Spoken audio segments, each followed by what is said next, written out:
𝐾𝐡𝐚𝐦𝐬 and a very good morning, brothers and sisters in the Dhamma. Welcome to the weekly Sunday Puja in Unison and Dhamma Sharing Online, an initiative of the 𝓟𝓷𝓷 Buddhist Council of Malaysia and hosted by MSBS and DBV. We are very happy to see all of you once again on this online platform. We'd like to extend a great welcome to all new viewers to this channel. Today is the 5th of March 2023. Now, to begin today's puja, I shall pass the mic over to Sister Felicia to read out the offerings in English. Over to you, Sister Felicia. A very good morning to our brothers and sisters of the Dhamma to join us today via Zoom and Facebook Live. May I wish everyone a happy and blessed Sunday. Before we begin with our Sunday Puja, let us focus our mind and reflect on the significance of the offerings that we shall virtually offer to our Noble Master, the Buddha. Offering of lights. May we offer these candles burning brightly out of deep respect and veneration to our enlightened Master, the Buddha. May these lights symbolically guide us to the light of the Dhamma, which dispels the darkness of greed with the light of generosity, the gloominess of hatred with the light of love, and the darkness of ignorance with the light of wisdom, through the Buddha, Dhamma, and Sangha. Offering of joss sticks and incense. May we offer these joss sticks and incense out of deep respect and veneration to the Blessed Master, the Buddha. May the fragrance of these joss sticks and incense be pleasing unto the gods and devas. May our good deeds be like the fragrance of these joss sticks, cultivating compassion, patience, tolerance, understanding, and love towards all living beings. Offering of water. May we offer this water to symbolize our aspiration to cultivate the virtues of calmness, clarity, and purity. Let it remind us diligently cleanse ourselves of our spiritual defilement and delusion through the cultivation of generosity, compassion, and wisdom. Offering of flowers. These flowers too we offer out of deep respect and gratitude to our compassionate Master, the Buddha. These flowers, sweet, beautiful, and choice, are clustered at the feet of our Noble Master. Beautiful as they are now, they will soon, with passing of time, wilt and fade and be cast away. Reflecting thus on this very nature of unsatisfactoriness, impermanence, and soullessness, let us tread the path shown by the Buddha for the eradication of sufferings here and now. Dear brothers and sisters, let's continue to compose our mind and give our highest salutation to the Buddha, Dhamma, and Sangha by saying sadhu 3 times.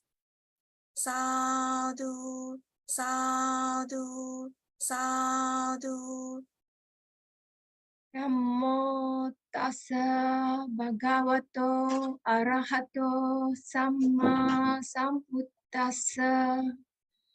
Namo tassa bhagavato arahato samma sambuddhassa. Namo tassa bhagavato arahato samma sambuddhassa. Buddhang saranang gacchami, Dhammang saranang gacchami, Sanghang saranang gacchami, Tutiyampi Buddhang saranang gacchami, Tutiyampi Dhammang saranang gacchami, Dutiyampi Sanghang saranang gacchami, Tatiyampi Buddhang saranang gacchami, Tatiyampi Dhammang saranang gacchami, Tatiyampi Sangkhang Saranang Gacchami. Panatipata Vairamani Sikkhapadang Samadhiyami. Adinadana Vairamani Sikkhapadang Samadhiyami. Kamesu Miccācara Vairamani Sikkhapadang Samadhiyami. Musavada Vairamani Sikkhapadang Samadhiyami. Surameraya Majjapamadatthana Vairamani Sikkhapadang Samadhiyami. Itipiso Bhagava Arahang Samma Sambuddho Viccacarana Sampanno Sugato Lokavidu Anuttaro Purisa Dhammasarati Satta Deva Manussanang Buddho Bhagavati Swagato Bhagavata Dhammo Santittiko Akaliko Ehipassiko Opanayiko Paccatang Veditappo Vinyuhiti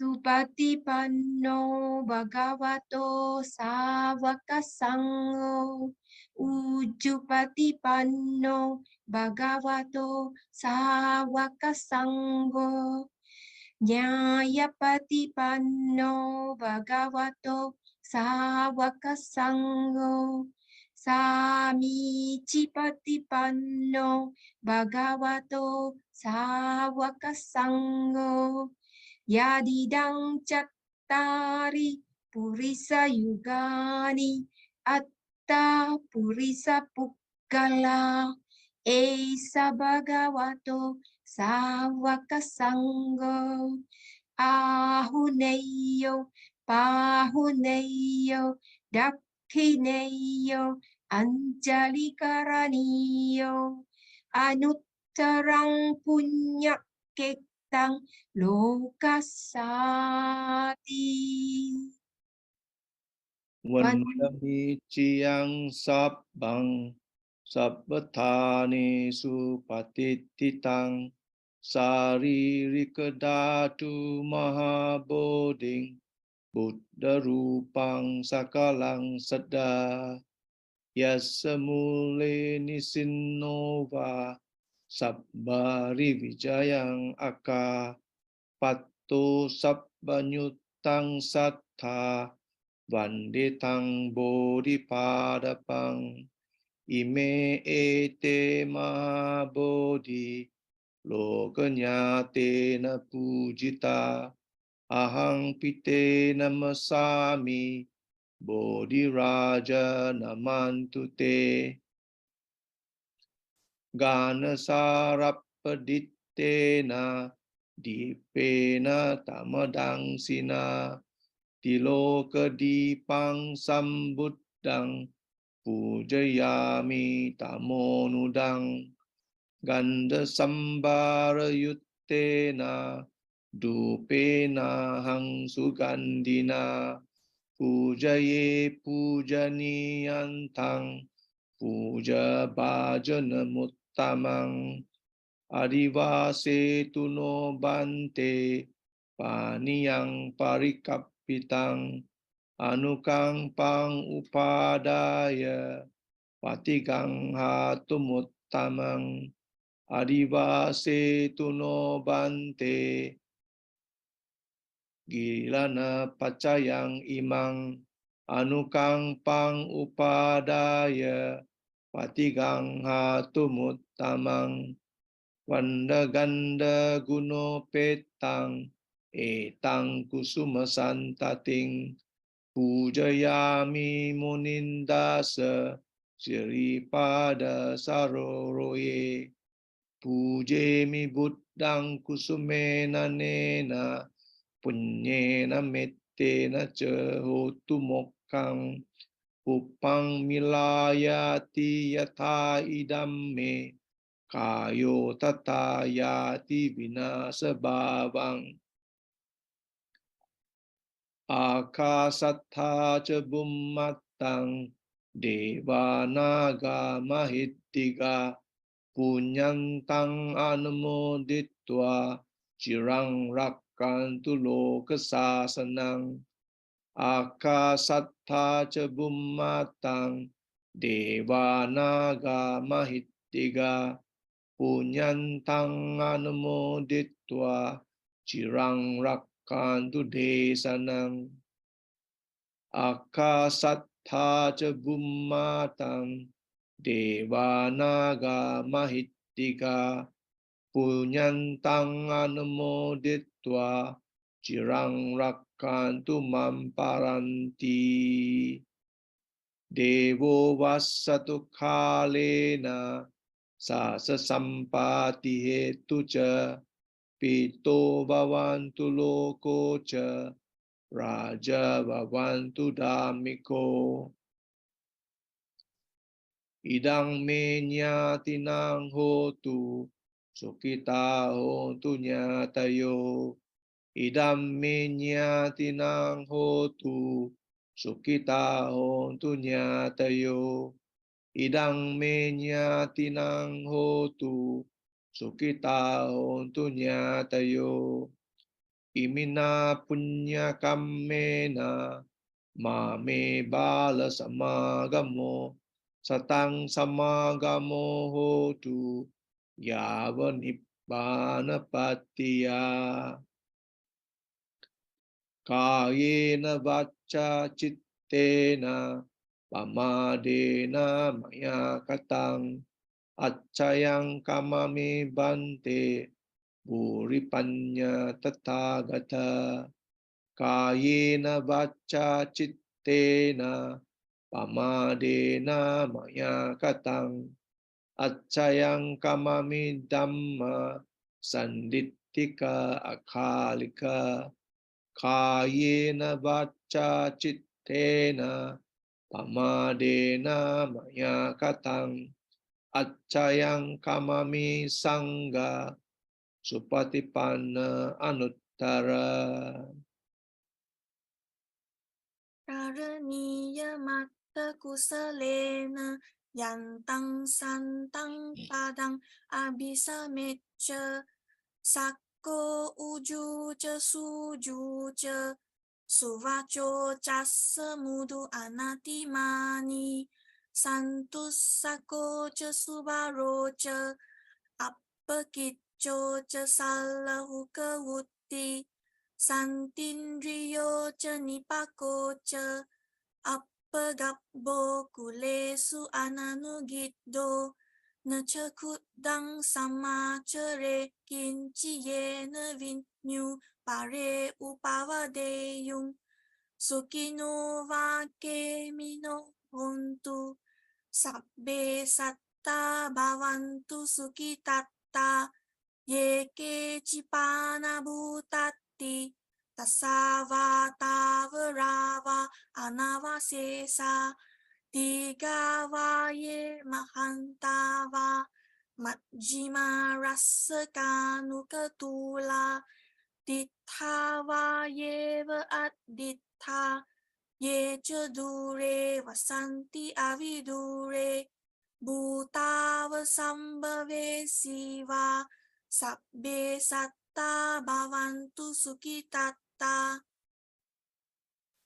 nepero perang nikubbeta nati manyeta katta cinang kanci biaro sanapatiga sanya nanya manyassa dukkha micceya mata yathani yang puttang ayusa eka putta manurakke Evampi sabbabhutesu manasang bhavaye aparimanang mettang ca sabbalokasming manasang bhavaye aparimanang uddang ado ca tiriyanca asambadang averang asapattang tittang carang nisinova sayano yavatasya vigatamiddo etang sating aditteya brahma metang viharang idamahu dittinca anupagamma silava dassanena sampanno kame suvineya gedang nahi jatu gabbaseyang punareti etena satya vajjena sottite hotu sabbada etena satya vajjena sottite hotu sabbada etena satya vajjena sottite hotu sabbada. By this declaration of the truth, may you be safe at all times. Sadhu, sadhu, sadhu. Thank you very much, Sister Felicia, for the nice Karanya Metta Sutta chanting. Now let us invite her once again for today's sharing. The topic of today's sharing is the science and psychology of meditation. Over to you, Sister Felicia. Thank you so much for Brother Terence for your kind introduction, and thank you to our lovely chanters for their effort and commitment to chant for our usual Sunday puja. So today's topic is the science and psychology of meditation. So let me enlarge the screen. Okay.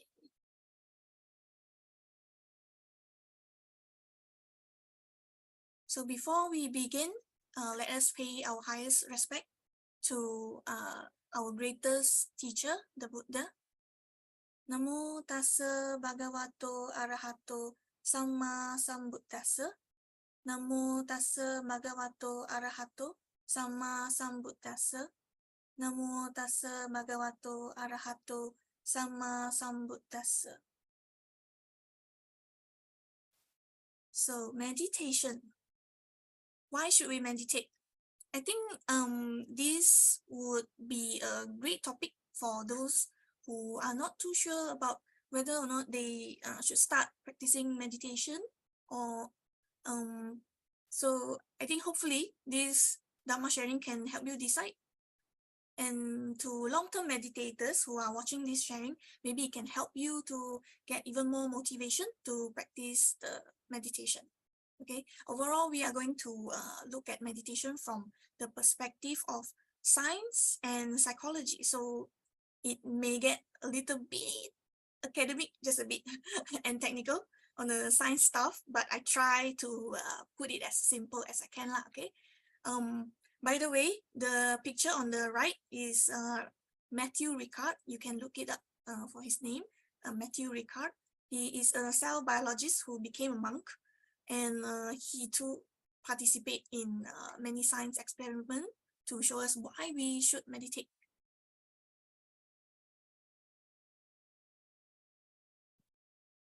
So we all know that meditation is one of the most important element in Theravada Buddhism, right? But I'm pretty sure for those of us who meditate or don't meditate, we should have wondered before, right? Hey, why people meditate? If it's just sitting and do nothing, isn't it a waste of time? But somehow people from tens and thousands of years ago, like the Hindu yogis, they already started to turn towards practicing meditation. But why? So this is where psychology and science come in. There are many researchers on the meditation, but today's Dhamma sharing is focused specifically on Buddhist meditation.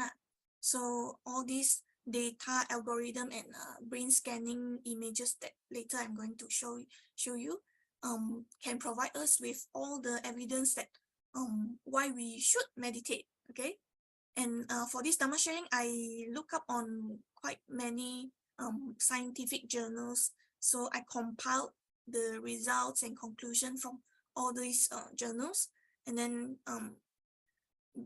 those journals are actually conducted research based on lay meditators and also veteran meditators into this Dhamma sharing. Okay. So why look at meditation from a psychology and science perspective, other than it gives us evidence to believe that meditation works? They can actually provide us with neutral results and evidence. And this scientific research, they will try to avoid any kind of bias as much as they could. And also it's rational. We don't want to blindly believe what other people say. We can choose not to believe anyone who claim that they are meditation gurus. We want concrete evidence. We want to be rational. Okay. And also secular. Secular means that it's not bound to spiritual or religion. When we look at meditation from psychology and science perspective, it kind of appeals to secular crowd, okay? Especially the Westerners. Some of them chose not to believe and practice other aspects of Buddhism, like believing in karma or Dhamma, but they accept the Buddhist way of practicing meditation.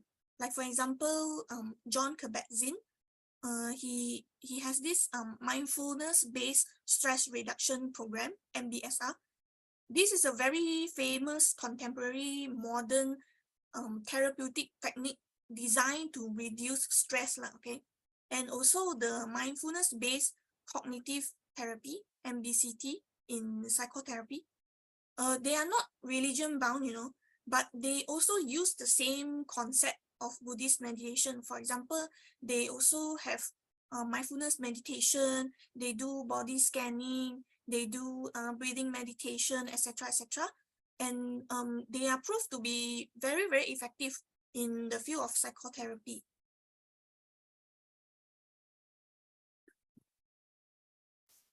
So of course, we know that there are many types of meditation tradition in Buddhism, right? But in this Dhamma sharing session, I'll only be focused on 3 of the most common meditation practices in Theravada Buddhism. So the first one is the focus of attention, mindfulness meditation, and the third one is compassion or loving kindness meditation. Meaning the researchers in this presentation are results that are taken from this from the scientific journals that basically studied on either of these 3 methods. But we won't be touching on the techniques of this meditation today. So we'll be only focusing on the scientific reasons and results.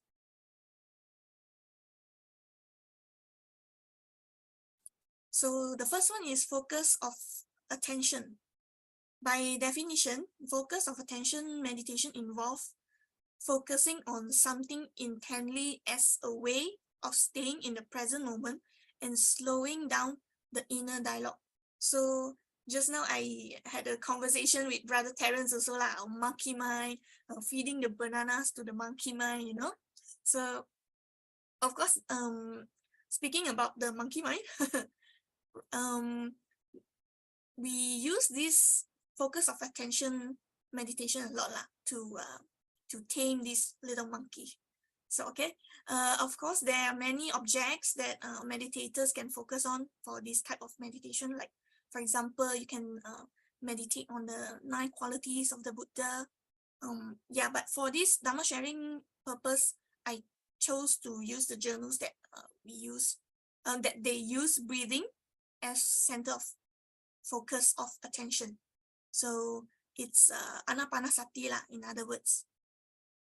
According to Buddhism, our mind is like drunken monkeys, okay? They jump around, reaching and swinging from branch to branch. They reach for bananas, means they crave a lot, and then they have this inner chattering endlessly lah, okay? So, and Buddhists, we call this the monkey mind. But could this monkey mind saying be true according to science? Actually, the answer is yes. So according to science, our mind wanders by default, you know. 1 minute we are thinking about the past.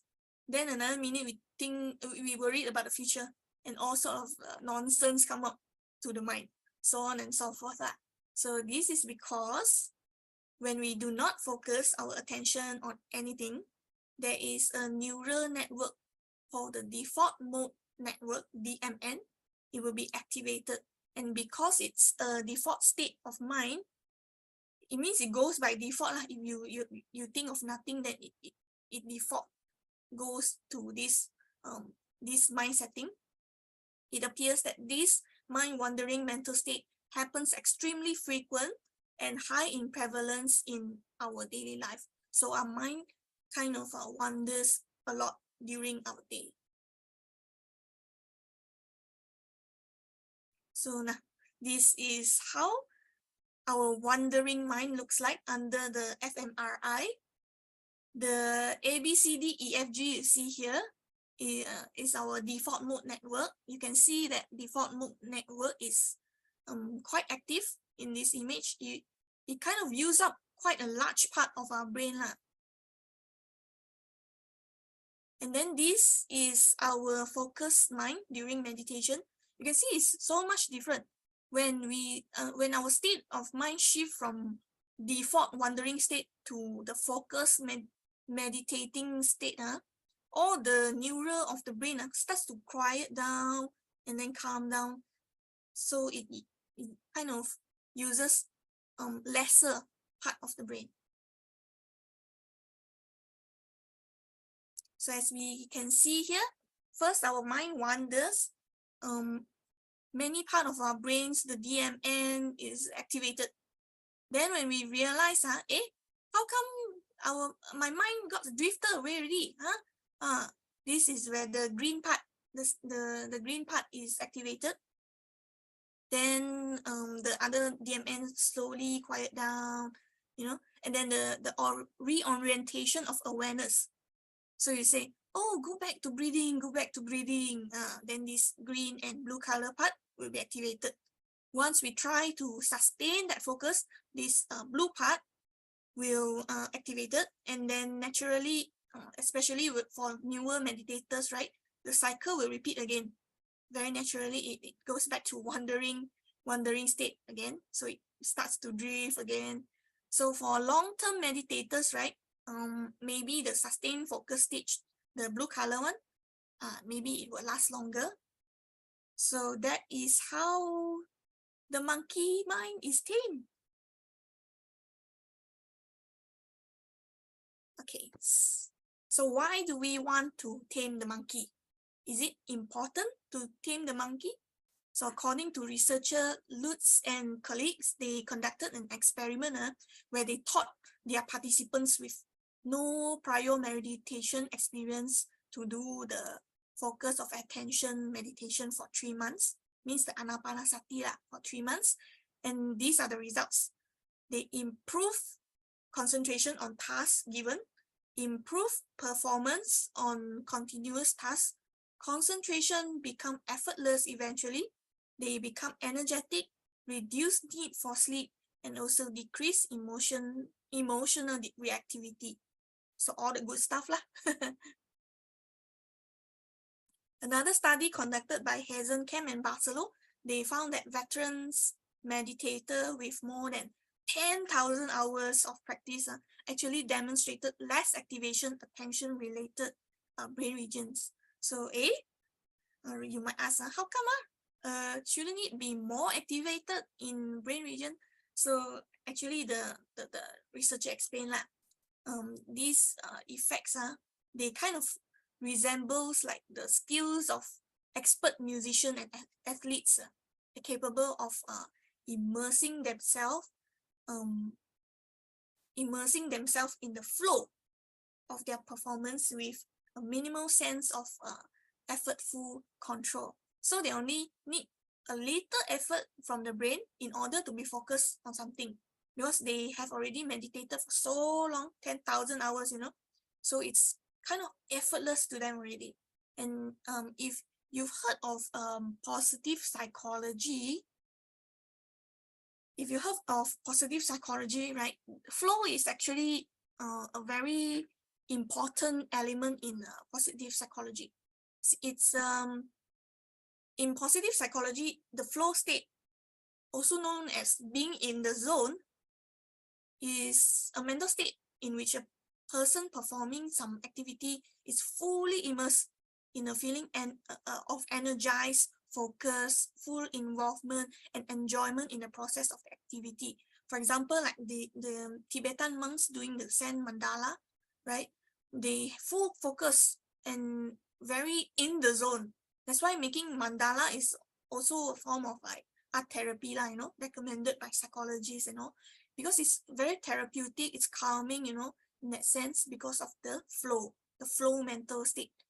But I won't say that flow is equivalent to what Buddhists call jhana, because I think jhana is much more complicated and deeper mental phenomenon.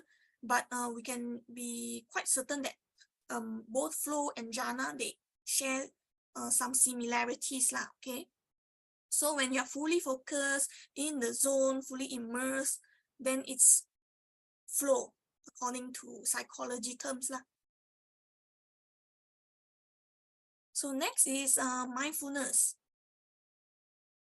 I think mindfulness is one of the most popular type of meditation in Theravada Buddhism, like because of the widespread of Vipassana meditation movement by Burmese monks like Mahasi Sayadaw, 𝐾𝐡𝐚𝐦𝐦𝐸 and 𝓂 and also like I've mentioned earlier, the Westerner psychologists like Jon Kabat-Zinn brought in the mindfulness-based stress reduction program, MBSR, to the general public. And also, there's also mindfulness-based cognitive therapy, the MBCT in psychotherapy. So mindfulness meditation is very, very common. But in this sharing session, we won't be focusing about the techniques, like rising, falling, body scanning, etc. Because I think all these techniques, they have the same goal, which is to pay attention to our body sensation and to the present.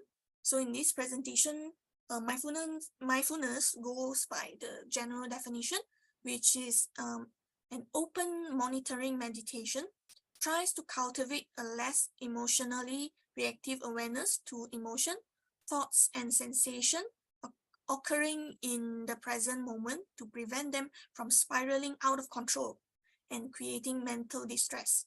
In mindfulness, the meditator remains attentive moment by moment to any experience without focusing on anything specific.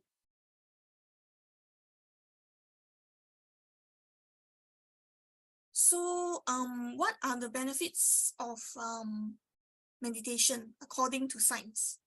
Okay, researcher Slachter and colleagues found out that mindfulness meditation can optimize our attention. Okay, so they conducted an experiment which they asked participants to detect attentional blink stimuli.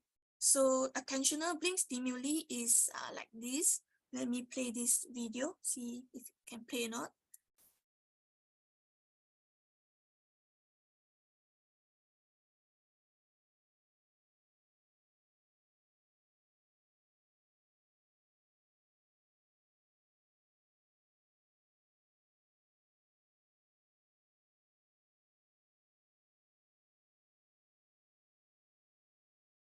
Okay, so it's like this lah. The attentional blink stimuli experiment.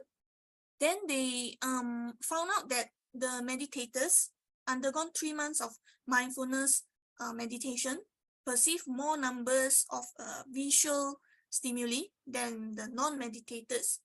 And by monitoring the meditators' P3B brainwave, the P3B brainwave is used to assess how attention is allocated in our brain, indicated that meditators were capable of optimizing their attention through mindfulness mental training.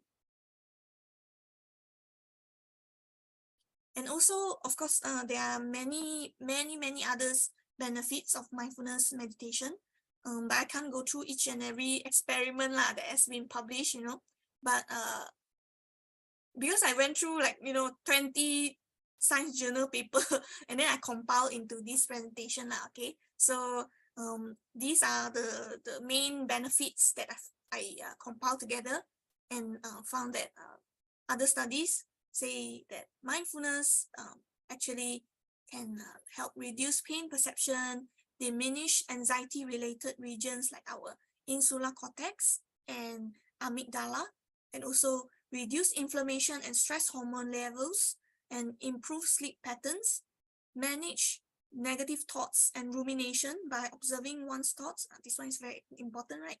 And then also reduce risk of relapse of severe depression by nearly 40%. And then the third type of meditation is compassion and loving kindness meditation, which is also known as our Karuna and Metta meditation in Pali. It cultivates attitudes and feelings of loving kindness and compassion toward other people and oneself. Compassion meditation focuses awareness upon alleviation of the suffering of all sentient beings, and loving kindness meditation focuses upon loving and kind concern for their well-being. And then the benefit, according to Dalai Lama and 𝓏𝓫, is that it broadens attention, enhance positive emotion, lessen negative emotional states, shift a person's basic view of the self in relation to others, and increase empathy and compassion. And according to Bhikkhu Analayo and Master Sheng Yen, loving kindness meditation is considered particularly helpful for people who have a strong tendency towards hostility and anger. But these are non-scientific claims. These are benefits that Buddhist teachers experience and they observe after meditating for such a long time. And what are the scientific benefits according to scientists? Hutchison and colleagues, they conducted experiment of loving kindness meditation. They asked participants to redirect loving kindness towards a photograph of a stranger while wishing them health, happiness, and well-being. And only after 7 minutes, right, participants report that they felt very connected and similar and also positive towards that imagery of the stranger. And then Lutz and Davidson also conducted a loving kindness meditation. They asked participants to meditate on loving kindness and then followed by a silent repetition of the phrase, "May all beings find happiness and be free from suffering." And they found that their insular cortex, which is just now, like I mentioned, the part of brain that's known to participate in empathetic and all our emotional response, is actually more activated in our brain, the insular cortex. And also the enhanced ability to share the feelings of others without reporting any sign of being emotionally overwhelmed. Actually, this is quite important because sometimes when people are too empathetic, they can become very overwhelmed, very burnt out. But with the practice of metta meditation, they can actually reflect on their empathy, reflect on that kindness feelings. So, you know, they can gain the control over that empathy and loving kindness emotion without being burnt out or overwhelmed. And what does meditation does to our brain physically, physiologically and also physically, right? So our brain is actually like plasticine, you know. It can change its structure. This is called neuroplasticity. So like the picture here, you know, like plasticine. So when your mind change, your brain change too. Okay, for example, taxi drivers, they develop a larger hippocampus. Hippocampus is a part of a brain that make for visual spatial memories. So through meditation, you can actually change your mind to change your brain for a better, change your brain for better. So actually a happier person have more active left frontal region of brain, according to Davidson. So using MRI, the neuroscientists found out that neuroscientists found out that 20 experienced Buddhist meditators had a greater volume of brain tissue in their prefrontal cortex. The prefrontal cortex is this colored region in this picture. So prefrontal cortex, they play a role in processing attention, sensory information, and our internal bodily sensation. So they actually change our prefrontal cortex, gray matter and brain tissue. And then also in our amygdala, meditation change our structural in amygdala. Most part of our brain thickens and increase their connectivity with meditation. But this one is very special. It shrink. It's our amygdala is the part that responsible for our fight and flight response. As you meditate, the neural part of this brain, they actually fire lesser and lesser and lesser, so that eventually after a long-term meditation, it actually shrink. So it explains why some long-term meditators, they are so calm, so peaceful, even in the most stressful situation, because their amygdala is smaller than usual non-meditators. And of course, not just our amygdala and gray matters of the prefrontal cortex.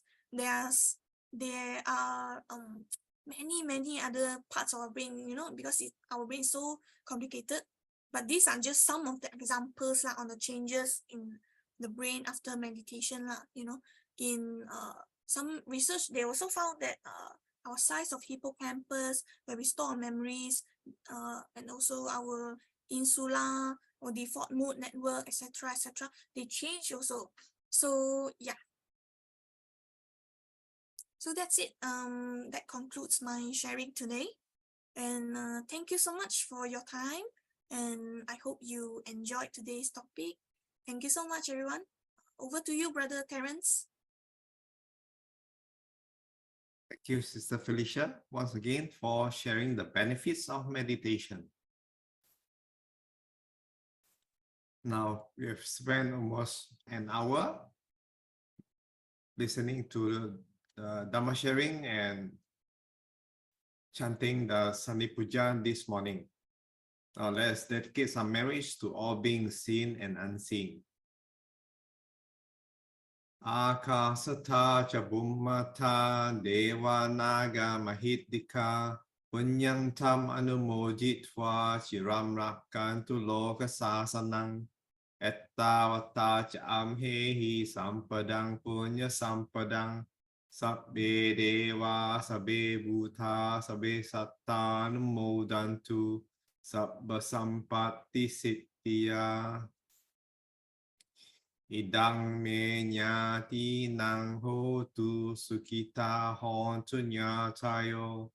Idang me nyati nang hotu sukita hontunya tayo. Idang me nyati nang hotu sukita hontunya tayo. And aspirations. Imina punya kammena mame bala samagamo satang samagamo hotu yavani panapatiya. Sadhu, sadhu, sadhu. Thank you everyone for watching. For other videos, please visit the links below. Bye bye for now. See you all again next week.